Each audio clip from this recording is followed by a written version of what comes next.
hectic time in your life when you managed to be creative? So probably the most hectic time would have been it would have been more of an emotional, like a mentally hectic time. When my little sister passed away. And I needed that outlet. And that's what theater always was for me, was a creative outlet. Like it was like therapy almost. That makes sense. And so I remember at that time, whenever I was at home, all I would do was just sleep at home, and then I would be working and be at the gym, usually be at the gym in the morning, go to work, come home, go to the gym, and then go to rehearsal. Like I would just try so hard. And let's see, what was the show? What was the first show I did after her? It was actually Shrek.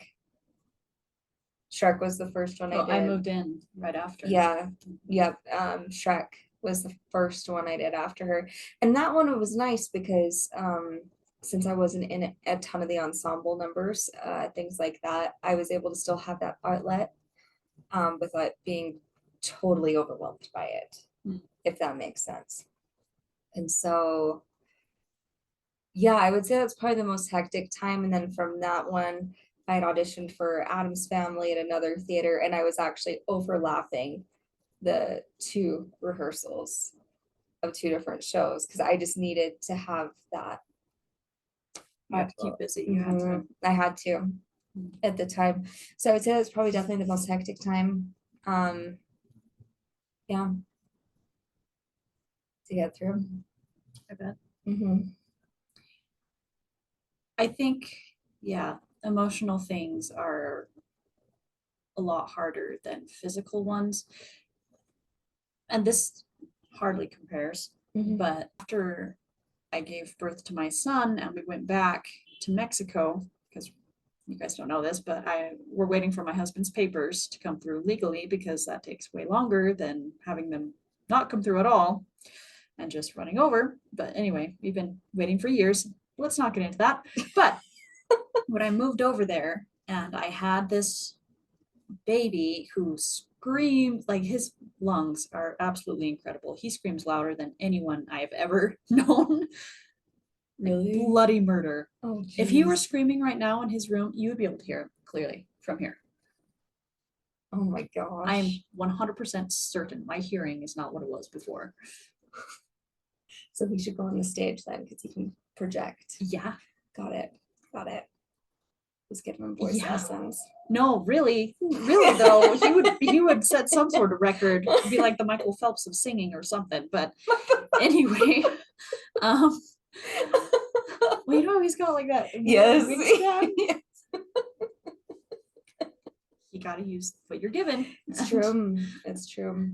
Anyway, where was I going with that? Oh, yes. So I was at home. I'm living in this house with cracks in the walls, and there's dirt everywhere. And I have this 1-year-old.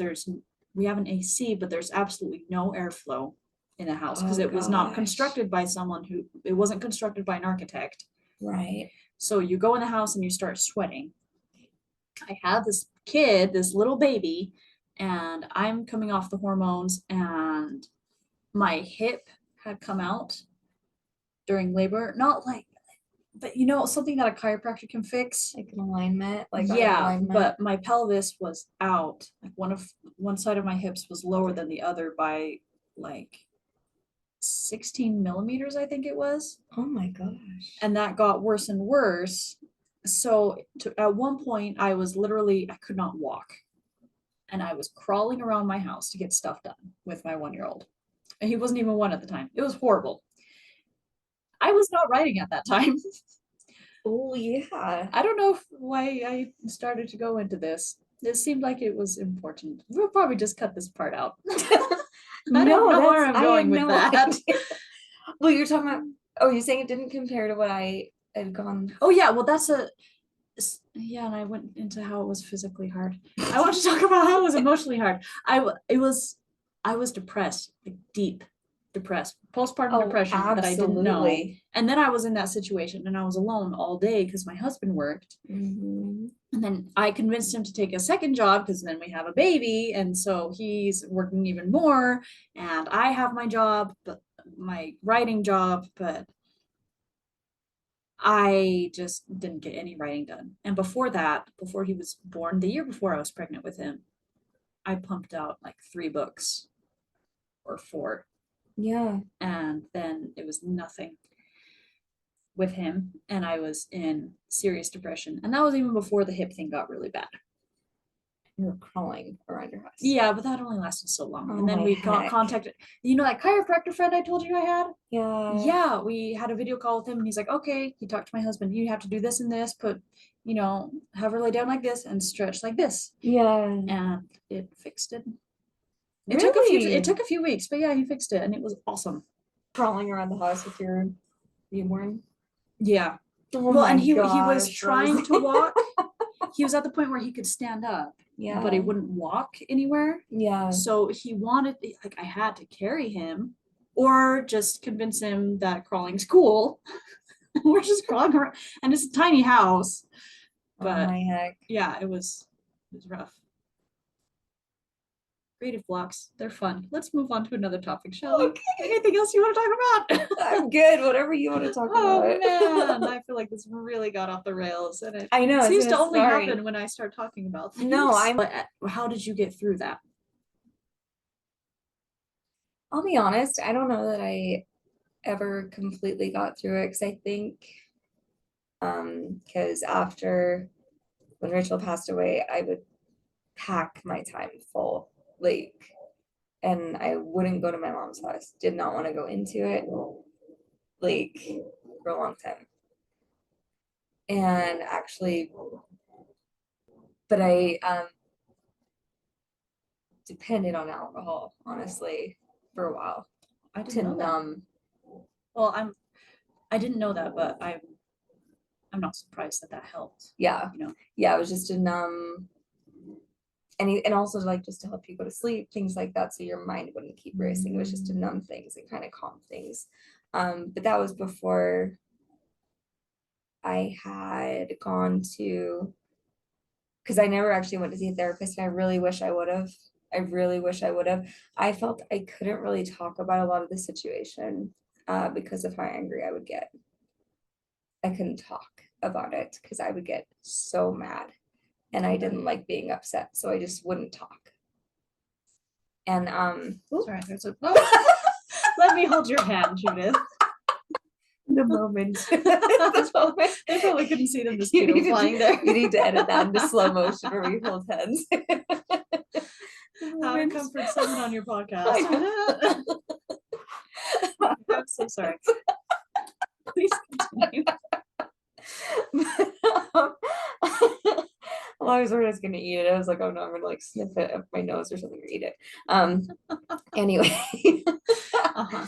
But yeah, so and it wasn't until I ended up actually getting pregnant that obviously alcohol, all that stopped. But then I started going through the pregnancy hormones and then postpartum. So I don't know that I ever fully actually normalized after that, actually, if I'm totally honest. And it is something I still need to work on. Yeah, still. And yeah. Sorry again, that No, you're totally fine. derails it, but I don't want to lie. The thing is, people listening to this, there are some of them who are going through the same thing or something very similar. So how do you think being creative, would it help you at this point to pursue acting, to get into something new? I think it would. I think I still have to get into a good space for myself, like a good mental and emotional space. And I'm going through other things with my daughter's dad at the moment. Things are still in a little bit of a limbo there. And so that's kind of why I haven't, because there's been a few opportunities I've had to do some theater things, and just until things are finalized there, Gotcha. I can't do it yet. Um, and so I think when that happens, but like I said, I think talking to someone first to get, because it, like I said, it is, where I started it so early, and things have changed so much in the industry with it, of what's acceptable, things like that. I almost need to reset my brain too, to know that the way I look, the way this, like, I don't need to do unhealthy things to fit Mm. in, because yeah, I think that's been a lot of my Mm. stuff too. But as far as like, I look forward to every day whenever no one else is in the house, I will look up a karaoke of a musical number of something, and I'll just sing it at the top of my lungs anywhere in the house. Like, and I love that. I have so much fun with that. I need to get back into voice lessons for sure. But just because, again, because I need to like find my voice, and like, Mm. and what my new voice is, because it doesn't go back to what it was before you were pregnant, things like that. So my voice has definitely changed of what I'm able to sing, so Mhm. yeah. Gotcha. Well, what advice would you give to our audience regarding, well, see, both of us have taken a break from our creative endeavors Mm-hmm. for different reasons. Mm-hmm. So, yeah, and I did feel like it was time for me to get back into mine. But I also had that moment where, like, on my, I have an iPad, and the little screen is a picture of Darth Vader choking someone. Naturally, yeah. Naturally, because that's Yeah. what he does. And it says, "I find your lack of writing disturbing." Because what in the movie, what he really says is, "I find your lack of faith disturbing." And it's Oh. like this scary, dark, awesome moment. And it's just hilarious. And I would use it to remember, oh yeah, I have to write. And it stayed that way for years. I Right. have that wallpaper still. And so to the point where I don't even see it anymore, Yeah. right? I don't even read it anymore. I don't notice it anymore. But recently I did notice it, and I thought, hey, I actually just finished my book. And I have been writing every day except for today, which is too bad. But man, I've been writing for a month straight. I'm doing great. When did things change? Yeah. And well, lots of things have changed, but I think in some cases, to get back to something you did before, especially after becoming a mother, you do have to feel ready for it. Yeah, and I think breaks are not a bad thing. I almost actually feel like they're necessary, because I think when you start, you're in a different phase, a different mindset. And so whenever you have a something in your life that happens, motherhood, a loss, something like that, when you go back to that passion, you still have that passion, but you have a completely different approach and perspective. And you can bring different things to it. Not saying that what you brought before wasn't just as good. Do you kind of see what I'm saying? Like, Right. I think it's just like, because I know, not like, because 5 years, I've just figured out how long it's been that I've stepped foot on a stage. Like, but when I go back, there are far different roles that I would even consider that I know I could relate to, because of the experiences that I've gone through, that I never would have even thought of before. Because there's different things that just speak to you. Could you give an example of that? Yeah, like I would say, because there were ones before, I was always very much the character roles, things like that. Actually, well, I'll tell you about that later. But like, I'm usually typecast into character roles, unless it's character roles, meaning like the funny sidekicks, the ones like that, animated, the really animated ones. Unless it's like a straight play, no music, anything like that. And then I usually am one of the leads, more dramatic. things like that. So it's kind of funny, but I knew what sort of roles to audition for that I'd have the best chance of getting. Like I had an idea. Um, and so that's something now that when I'm thinking of going back into theater, I'm like, things are gonna be different. I'm a bit older. My voice is a little bit different. Um, and I would actually probably go for roles I know I could definitely emotionally connect to, one of which that is one of my dream roles is Fantine from Les Mis. Because I could 1,000,000% connect to that role. You know what I mean? Yeah. Which isn't one, I guess I think even before I had my daughter, it would have been, oh, maybe Eponine or probably even what's her name? It's the innkeeper's wife. Cosette. No. Oh gosh, the no, because I could never sing that high ever. Cosette. It's the Madam some. Tenidia? Yes, yes. It's I don't know how spelled you with a say it. It's like TH, but they're TH. French, so they say it Yeah. weird. Just say it. Just say it. however. Thenardier. Yeah, that's it. Thenardier. Sure. I Yeah. can say it in a Spanish accent. Thenardier. But normally those would have been the two I would have been like, okay, well, it'd be one of those. Because Mhm. Eponine, I could do like the dramatic part. Otherwise, I'll be the comedic relief over here. But not like, no, I'm gonna go for Fantine. Like if I get a chance, like that's the one I'm going for. And so it's just kind of how you kind of when you take a break and then go back into things, how because I'd be curious to see what you had wrote before you had it before you had your kids to compare. It is different. Yeah.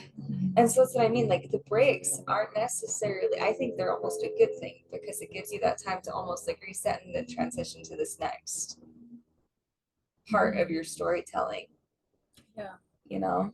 You know, I was going to tell you that it was really funny. You didn't fully cut this out. Before I was saying I was always like cast as character roles.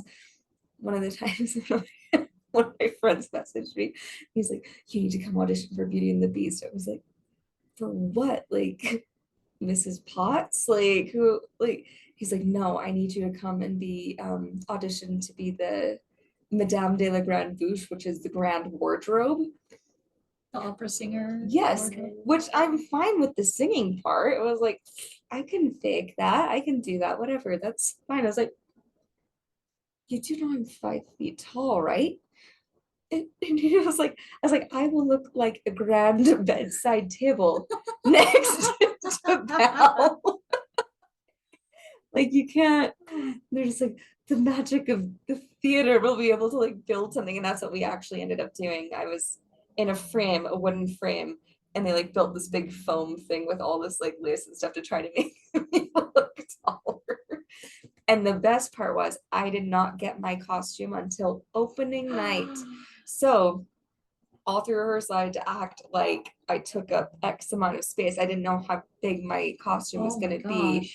And so it was really fun trying to get on the stage some places and realizing I couldn't fit with the thing. And so I'd be running over all the little napkin girls, be like, sorry, girls, like I have to get by you over here because I can't fit over there. It was really fun.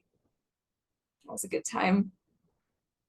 But that was actually probably my most favorite role was Really her. Oh yeah. Wow.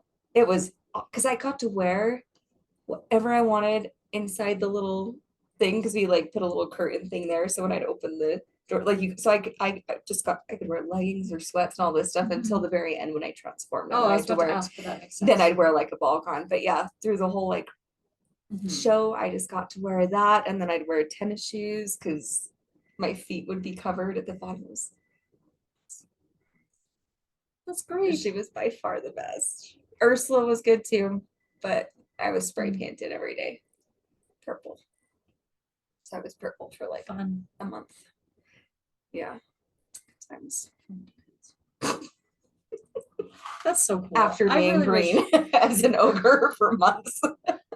Yeah, that was. I really wanted to get into acting. Yeah? Oh yeah, I did. I think, doesn't everyone want to be an actor? I think there's things like there's characters and stuff you're like, oh, I love like the damsel in distress thing. Like you almost like want to have that moment. But it's just, I think you should do it. I think we should let's both do it when I go back. I would totally be down, but I have an issue with putting myself out there. This, I never expected to be doing any of this ever. As I say, ever in I my wouldn't life. be able to do this. I wouldn't. I have such a hard time speaking in front of people or for people, like with my own words. Really. Mm-hmm. Like if you give me a script and like tell me to read something or oh, I'll do that. Tell me to sing something, but just tell me what it is to sing. Like I'll do that. But well, you had me fooled. Lied to me, Judith. Sorry. No, you've been doing great. So I'm probably not as funny as Andrew thought I would be on it. Oh no, you've been fabulous. It is Well, hard to be authentic though. It with each one is. I'm getting a bit better. My first one is super stiff, Yeah. but I think practice makes And I'm perfect in probably anything. turning and facing you. See, I don't understand I don't know what what I we're actually supposed to do. actually bought a course for camera and things, but Yeah. I just started school The proper way like to 2 do days it. ago. And I'm behind on these because so many of the ones I thought were good have no sound. So what inspires you when it could even be like inspires you to have a great day, inspires you to or helps you to change your attitude when your kids are driving you crazy and you're about to scream. You know, what helps you to or just let go of your worries and get the job done? What makes you feel happy when you're sad? Is there a quote, a scripture, a person, a scene from a movie? Because those are totally valid. Oh no, for sure. And there's actually even a lot of things. There's some people on even just social media, like the ones like one of the ones I follow on social media, there's a couple of them, Jimmy Darts and MD Motivator that like do the random like give away things like they find people that need things. Like I love watching stuff like that. It just makes you feel so fortunate for what you have. But looking at pictures of my daughter always helps me. The kids are so cute. Even though if she was the one that did drive me up the wall, which it usually is the case, I still like when she's not with me, if on my phone a memory pops up from her like on there as a pop-up and I get to see another video or something of her, I'm just like, I just love her so much. But like, you know what I mean? It doesn't mean that she doesn't drive me up the wall because she does. She absolutely does. And I don't want her to not drive me up the wall because I want her to know how to stand up for herself. But just do what I say sometimes. Like, just put your shoes on. Yeah, just do something that could be done in 1 minute. If you could do it within that minute instead of taking 15, that would be great. But no, I think I'm mostly inspired. I will be honest, I'm not a huge reader, writer, things like that. I am inspired by just people and like anytime, like, cause I know social media it's a blessing and a curse. And I know which people I'll follow on things like ones that are friends of mine that I went to elementary school with. They're conquering cancer treatments, things like stuff like that, and their positivity of things. And one of them, she's an amazing writer, and she'll write these whole things. And I absolutely love reading her posts. She's absolutely incredible. What she's going through because she had lost her father as well, not to cancer. It was a separate thing, but yeah, people inspire me. People that are overcoming things themselves make me feel like you've got a team, like an army. So I don't really know a really better way to answer that other than just surrounding yourself with good people, focusing on the good things that people do that they have, or seeing what people are struggling with and then realizing what you have that they don't. And that always helps. I always think that, like, my car's over 10 years old, and every single day, like, I'll say to Hazel when we're driving her to daycare, I'm like, aren't we so lucky we have a car that can drive us here, especially whenever it's like cold outside, like snowing. I'm like, how lucky are we that we have a nice warm car? Mhm. And then going to bed, how lucky are we that we have a nice warm bed? Like, Mhm. you know, and so I always try to make sure she can see things that way, like, Mhm. because not everyone does, Right. you know? And I think it takes going through a dark moment to really appreciate some things. Yeah, no, it's true. It's true. Well, my takeaway from that is to be grateful for the hard things. That's so easy to say, so hard to do. But it's true though. There's always something good that comes from it. And Yeah. usually it's either you yourself grow, or you have an attitude change, or you do something new that puts you in a different position, a better position. In my 28 whole years of living, that's my advice. 28. Oh my gosh. My birthday was last week, actually. Yeah. Oh yeah, it was last week. Yay, happy birthday to Happy me. birthday to you. Thanks. Yeah, no, I always say, I was like, I am grateful for, you need to be grateful for all your consequences, whether they be good or bad, Mhm. because there's something that'll, you know, come Yeah. from them. Because I mean, I have Hazel, Mhm. you know what I mean? Like, so there's always a consequence, but you need to look at what you can learn from it, or what you gain from it as a positive. So Right. Well, thank you so much for coming onto this podcast and for helping me to create this perfect ambiance and set up our green screen here yep, for that's what it this is. background, because we're totally in a studio. We're in a and we did studio this for lighting on purpose. For sure. We even set out the mosquitoes on purpose. Yeah, just so you'd think we were outside. Yeah, and hired some Crickets. pilots to drive by every now and then. Uh-huh. Thank you so much for coming. I know it's a bit unconventional. It's late at night, but you know, we had to find a time that worked for both of us, and now the kids are asleep. But anyway, Happens. Love thanks it. for being patient and for being honest. Yes. I appreciate it. Thanks for having me. This is awesome. Okay. Well, everyone listening, I hope you enjoy this and get your projects done. Keep writing. Daily progress. You got this. Have a good one. Bye. Bye.